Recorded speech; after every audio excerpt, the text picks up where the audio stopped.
Hello दोस्तों, कैसे आप सब। उम्मीद है आप सब बहुत अच्छे होंगे और आपकी दिवाली अच्छी मनी होगी। और आप ये भी बताइए कि आपने दिवाली कल मनाई थी या फिर आज 21 तारीख को आप दिवाली मनाने वाले हो। तो कमेंट करके ज़रूर बताना और बताना कि आप लोगों की दिवाली कैसी गई। ओके, ठीक है। अब हम चलते हैं। आज हम पढ़ेंगे हरियाणा का इतिहास। क्या पढ़ेंगे? हरियाणा का इतिहास। क्योंकि सबसे पहले हरियाणा के बारे में जानना बहुत ज़रूरी है। अगर हमें हरियाणा के बारे में कुछ पढ़ना है तो सबसे पहले उसके इतिहास के बारे में जानना ज़रूरी है कि उसमें पहले क्या क्या हुआ था और कैसे इसका नाम पड़ा हरियाणा। ठीक है, चलिए। पिछले वीडियो में हमने जाना कि हरियाणा राज्य अस्तित्व में कैसे आया। ठीक है, और अब हम हरियाणा का इतिहास पढ़ेंगे कि हरियाणा का नाम हरियाणा क्यों पड़ा, इसमें क्या क्या घटनाएं हुई, क्या क्या खोजें होती हैं, किस किस ने इसका नाम रखा, क्या क्या नाम रखा। ठीक है, और अब जैसे कि हम आगे पढ़ने जा रहे हैं तो इसमें पता चल जाएगा कि हमें, और इसे पढ़ने में मज़ा भी बहुत आएगा। चलिए शुरू करते हैं हरियाणा का इतिहास। प्राचीन हरियाणा के स्रोत, जैसा कि आप हेडिंग में देख रहे हैं, प्राचीन हरियाणा के स्रोत।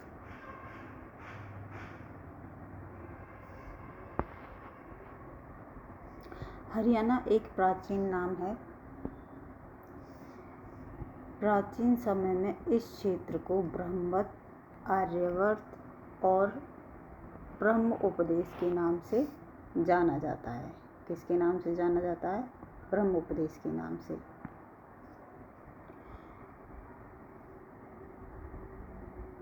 महाभारत काल में हरियाणा को बहुत ज़्यादा अनाज होने के कारण बहुधान्यक कहते थे। कई बार लोग सोचते हैं कि बहुधान्यक इस वजह से बोलते हैं क्योंकि ये धन से परिपूर्ण था। नहीं, ऐसा नहीं है। बहुधान्यक का मतलब है कि बहुत सारा अनाज। पहले ज़माने में हमारे पास ज़मीनें भी तो बहुत हैं, इसलिए उस टाइम अनाज की बहुतता होने के कारण, बहुत ज़्यादा अनाज पैदा करने के कारण इस हरियाणा को बहुधान्यक नाम से भी जानते थे। रोहतक जिले के बोहर गांव से मिले शिलालेख के अनुसार इस क्षेत्र को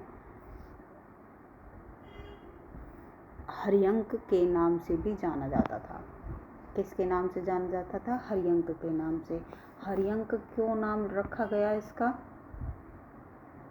हरियंक नाम इसलिए इसका रखा गया क्योंकि इसमें हरियाली ही हरियाली थी, इस वजह से इसका नाम हरियंक पड़ा। 1337 में विक्रम संवत में बलवन की अवधि के शिलालेख प्राप्त हुए हैं, जिसे हरियाण शब्द अंकित है, जिसमें हरियाण शब्द अंकित है।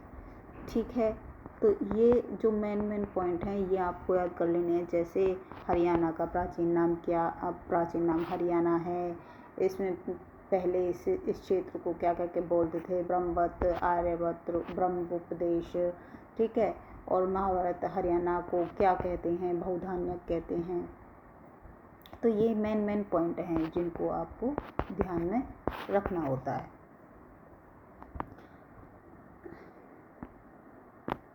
ठीक है, अब हम आगे चलते हैं।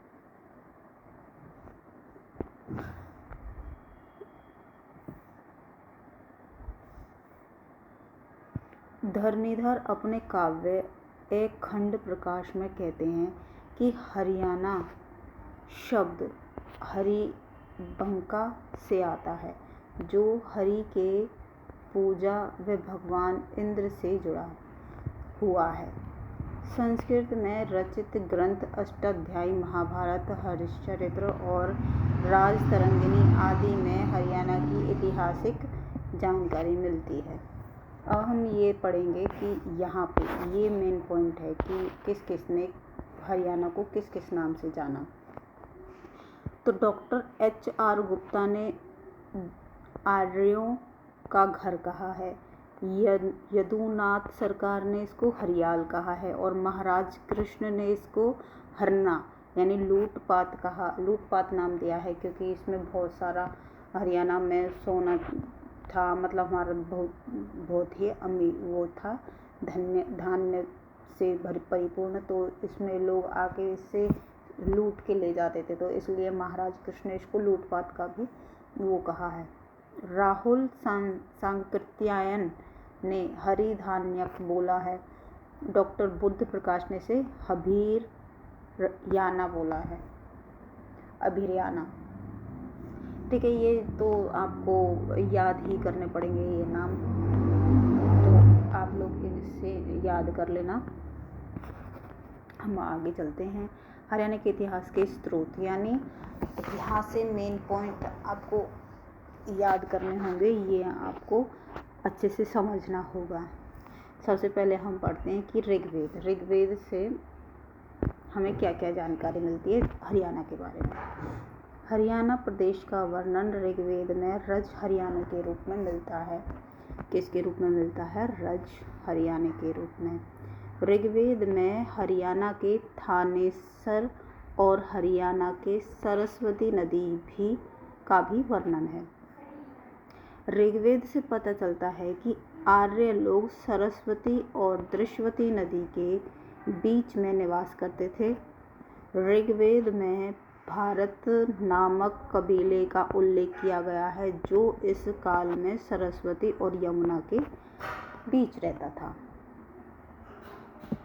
ठीक है, ये हो गया ऋग्वेद। अब वामन पुराण के बारे में आ जाओ। वामन पुराण में हरियाणा को कुरु जंगल कहते थे और ब्रह्म सरोवर झील का वर्णन मिलता है। वामन पुराण में कहा गया है कि राजा कुरु ने कुरुक्षेत्र स्थल में भगवान शिव के नदी द्वारा खींचे गए सुनहरे भूरे रंग के हल द्वारा 7 कोस के क्षेत्र को पुनः कृषि योग्य बनाया। ठीक है,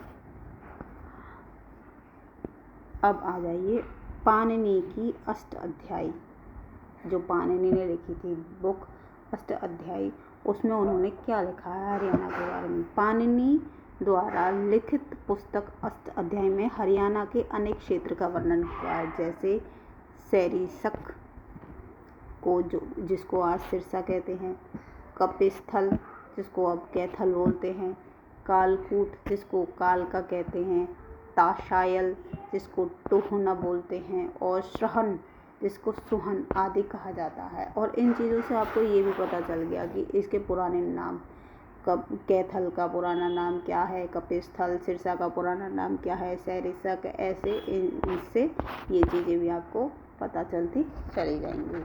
ठीक है, अब आगे चलते हैं। अब आ जाइए बाणभट्ट ने हरियाणा के बारे में अपने हरिश्चरित्र में क्या लिखा है। बाणभट्ट लिखते हैं कि हरिश्चरित्र किताब में हरियाणा को श्रीकंठ जनपद कहा है।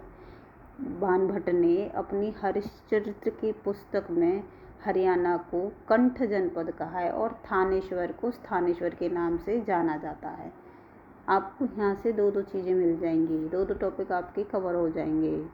एक तो ये कि हरियाणा के बारे में किसने क्या क्या कहा है, और दूसरा आपके जो पुराने कहते हैं ना उपनाम जो होते हैं, जो पुराने नाम होते हैं हरियाणा के सारे राज्यों के जिलों के सारे राज्यों के, उनके पुराने नाम भी आपको साथ साथ यहाँ देखने को मिलेंगे, जिनको आप नोट करते जाना और याद कर लेना। अब आ जाइए जैन साहित्य। रामदेव के यश तिलक चंपू और पुष्पदांत के जसहर चरियू दोनों ग्रंथों से जानकारी मिलती है कि हरियाणा पशुधन और परिपूर्ण था। रामदेव के यश तिलक चंपू और पुष्पदंत, इस चीज़ को याद रखना कि रामदेव के चंपू और पुष्पदंत के जस हर चिरऊ दोनों ग्रंथों, कौन कौन से ग्रंथ थे रामदेव के? चंपू और पुष्पदंत। इन दोनों ग्रंथों से जानकारी मिलती है कि हरियाणा पशुधन में परिपूर्ण था, यानी हरियाणा में बहुत सारा पशु था, गाय भैंसें बहुत ज़्यादा थी। चारों ओर लहराती फसलें और वर्ण आश्रम धर्म को मानने वाले लोग रहते थे।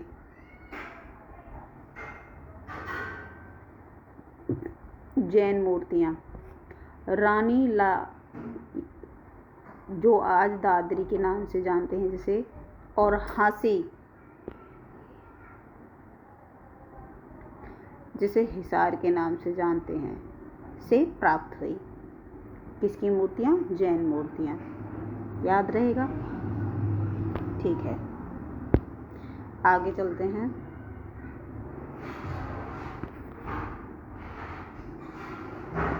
यहाँ से आ जाइए दिव्यदान।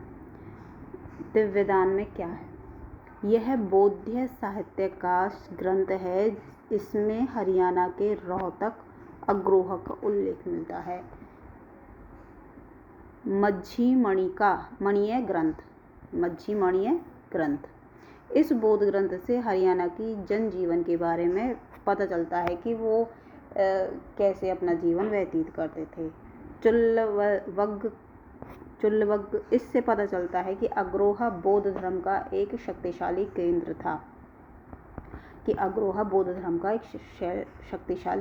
केंद्र था।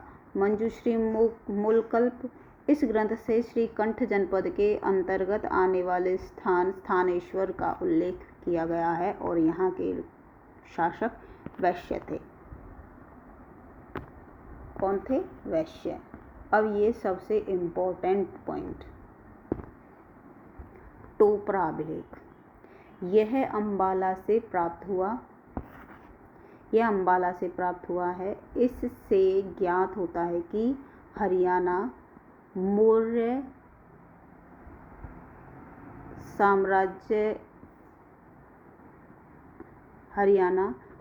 साम्राज्य का भाग था। यह वही अभिलेख है जिसे फिरोज शाह तुगलक दिल्ली ले गया था। देखिए, एक बार और रिवाइज करते हैं इसको। ये बहुत इम्पोर्टेंट पॉइंट है, इसको आपको अच्छे से समझना है। यह अंबाला से प्राप्त हुआ। इससे ज्ञात होता है कि हरियाणा कभी मौर्य साम्राज्य का भाग था। यह वही अभिलेख है जिसे फिरोज शाह तुगलक, कौन? फिरोज शाह तुगलक दिल्ली ले गया था। कहाँ से? अंबाला से। अंबाला से कहाँ ले गया? दिल्ली। वर्तमान में टोपरा नामक स्थान यमुना जिले में है। 11वीं शताब्दी के चौहान राजा विग्रहराज चतुर्थ के 3 अभिलेख भी टोपरा के स्तंभ पर अंकित हैं, जिनसे मलेच्छा पर विग्रहराज चतुर्थी की विजय के संबंध में जानकारी मिलती है। नोट, इम्पोर्टेंट नोट, टोपरा से 7 स्तंभ लेख प्राप्त हुए। ठीक है, अब इसका जो, अगर आप लोगों को मेन पॉइंट पढ़ना तो इस 6वीं कक्षा की NCERT की बुक से आप लोग पढ़ सकते हैं। ठीक है, चलिए। प्रतिहार काल अभिलेख। राजा भोजराज के काल में यहाँ से 2 अभिलेख मिले, पेहवा और सिरसा का अभिलेख। पेहवा के अभिलेख से ज्ञात होता है कि पेहवा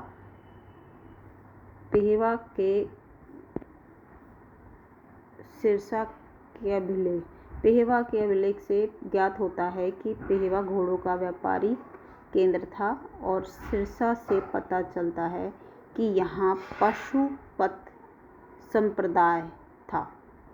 एक अभिलेख पेहवा से महेंद्रपाल के समय का मिला है, जिसमें मंदिर के निर्माण का वर्णन किया गया है।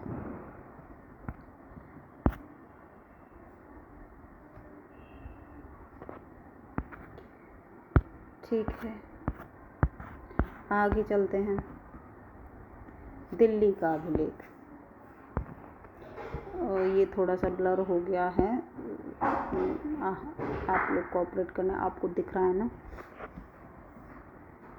अगर नहीं दिख रहा है तो सॉरी, आज के लिए कोऑपरेट कर लेना। और चक्कर क्या है, आज दिवाली के त्यौहार की व्यस्तता के कारण मैं हैंड रिटन नोट्स नहीं बना पाई, तो इसलिए मैंने बुक से ही ये पिक्चर लेके आपको पढ़ा रही हूँ, तो इसके लिए माफ़ी। कोशिश करूँगी कि आगे से आपको हैंड रिटन नोट से ही पढ़ाऊँ। चलिए आगे चलते हैं। दिल्ली का अभिलेख। पालम अभिलेख व दिल्ली अभिलेख। इस अभिलेख में 1328 ईस्वी में हरियाणा को धरती का स्वर्ग कहा गया है। दिल्ली अभिलेख में दिल्ली को ढिलिक्का का बताया गया है। कहाँ का बताया गया है? ढिलिक्का का बताया गया है। कुषाण सिक्के। अब आ जाते हैं किस पे? कुषाण सिक्कों पे। कुषाण सिक्के।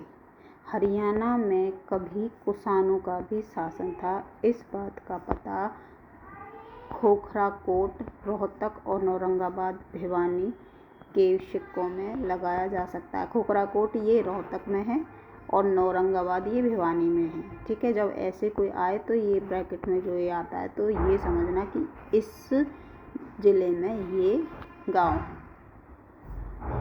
ठीक है।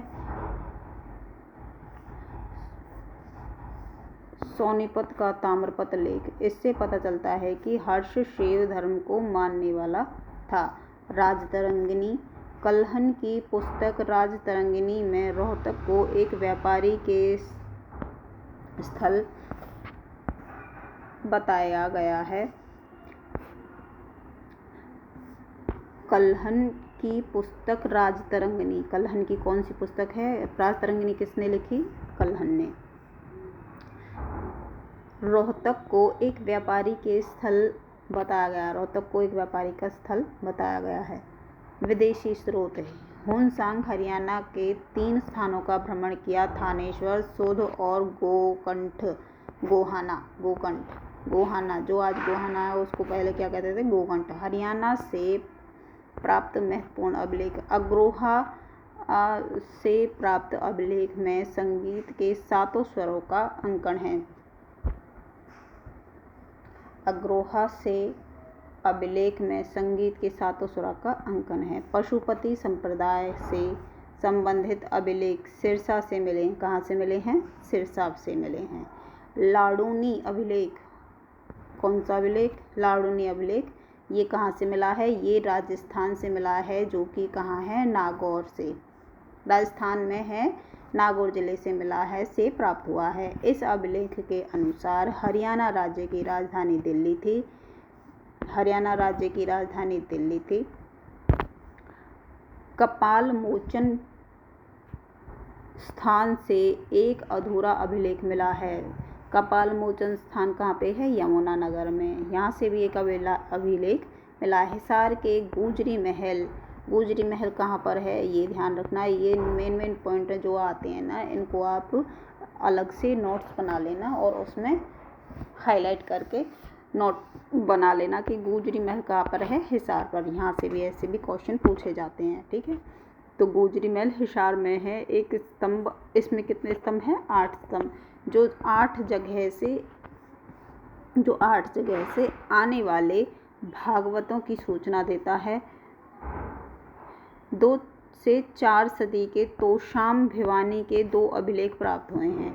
एक अभिलेख अग्रोहा से प्राप्त हुआ है और इस अभिलेख में योध्य गण की प्रशासनिक अवस्था पर प्रकाश डाला गया है। पृथ्वीराज 3 का यानी तृतीय का अभिलेख हांसी से प्राप्त हुआ। राजा हर्षवर्धन काल के सोनीपत से ताम्र सिक्के प्राप्त हुए।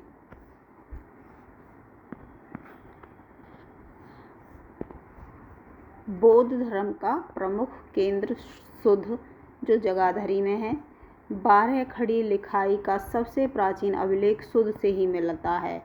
कई संगीतकारों ने बैलगाड़ी में बैल हुए की मूर्ति सुध जगाधरी से ही मिली है। इंडो ग्रीक सिक्के और योद्धकालीन सांचे रोहतक के खोखरा कोट से प्राप्त हुए हैं। इंडो ग्रीक सिक्के और योद्धकालीन सांचे कहाँ से प्राप्त हुए हैं? रोहतक के खोखराकोट से प्राप्त हुए हैं। यक्ष यक्षिणी की मूर्तियाँ होडल, भादस, पलवल से प्राप्त हुई हैं और मिट्टी की मोहरें दौलतपुर से प्राप्त हुई हैं। ठीक है, तो ये मेन पॉइंट आप याद कर लेना, ये बहुत ही मेन पॉइंट हैं, इनको आप ज़रूर याद कर लेना। मौर्यकालीन स्तूप व अवशेष हिसार व फतेहाबाद से मिले हैं। टकसालें बाहर माजरा, अग्रोहा, बरवाला में मिली हैं और योध्या गणराज्य की मोहरें भिवानी के औरंगाबाद से प्राप्त हुई हैं। कुषाण कालीन सोने की, तांबे के सिक्के और समुद्रकालीन सिक्के ये भी कहाँ से प्राप्त हुए हैं? भिवानी के मीताथल और जगाधरी से प्राप्त हुए हैं। कहाँ से प्राप्त हुए हैं?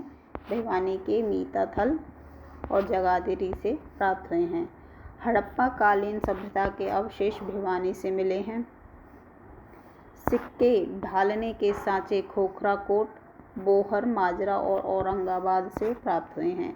महात्मा बुद्ध की 2 संपूर्ण मूर्तियां औरंगाबाद, भिवानी से प्राप्त हुई हैं। सूर्य स्तंभ पर बनी मूर्ति अमीन गांव से प्राप्त हुई है। पंचमुखी मूर्तियां शिव मूर्ति पेहवा से प्राप्त हुई है।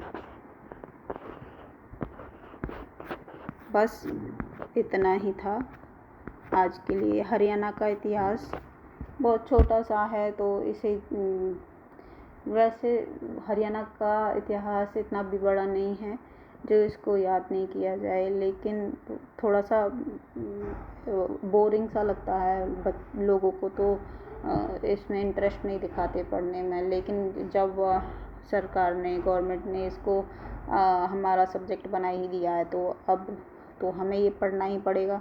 तो इसलिए इसमें मैं भरपूर कोशिश कर रही हूँ कि आपको बहुत अच्छे से पढ़ाऊँ। बस थोड़ा सा टाइम का वो था इशू, इस वजह से मैं अच्छे से मतलब नोट्स नहीं बना पाई। हैंड रिटन नोट्स से और भी ज़्यादा अच्छे से समझ में आता, तो उसके लिए सॉरी।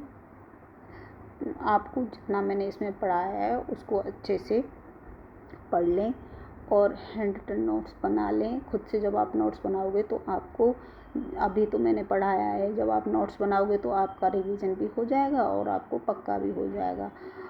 ठीक है, और ये सारा बहुत ही इम्पोर्टेंट था। मैं आपको सारी इम्पोर्टेंट चीज़ें करा रही हूँ, कुछ भी सब्जेक्ट से, सिलेबस से बाहर नहीं करवा रही हूँ। तो जितना भी मैं करा रही हूँ उसको आपको पढ़ना है और अच्छे से अपनी तैयारी करनी है। और मानती हूँ फेस्टिवल चल रहे हैं, लेकिन उसमें भी आपको अपना थोड़ा सा समय निकाल कर 1 घंटा, आधा घंटा तो आपको पढ़ ही लेना है, कि समय किसी का इंतज़ार नहीं करता।